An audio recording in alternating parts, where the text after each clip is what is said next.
B'investiment ta' 45,000 euro se jkunu qed jingħataw mill-Kunsill Malti għall-Arti lil The Malta Trust Foundation, Villa Bjanka se tkun qed tgawdi minn manutenzjoni u strumenti mużikali ġodda. Il-fondi li se jingħataw fuq perjodu ta' 3 snin se jintużaw ukoll għall-iżvilupp professjonali ta' għalliema li jaħdmu f'dan iċ-ċentru tal-mużika għal tfal b'diżabilità.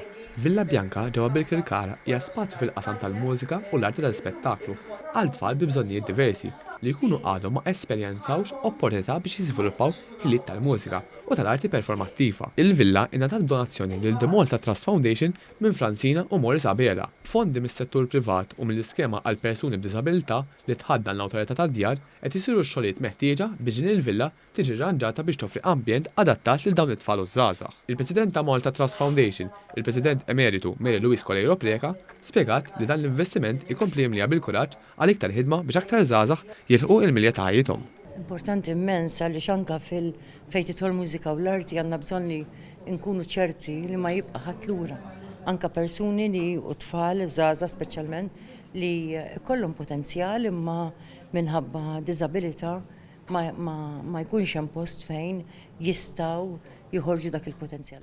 Il-Ministru għall-Arti José Herrera spjega li dan l-investiment se jkompli jgħin biex jipprovdi opportunità lil dawn it-tfal fl-arti u fil-mużika.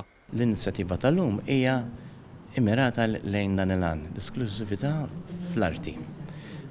Nena ningrazzja il-President Emeritus tal-li ħadet din l-inizjattiva u ma nasibx li kien bispjaċir tiegħi li nkun nista' ngħid b'xi mod, ma nasib kien obbligu morali li aħna bħala Malta Arts Council nagħtu l-palata li qed nagħtu.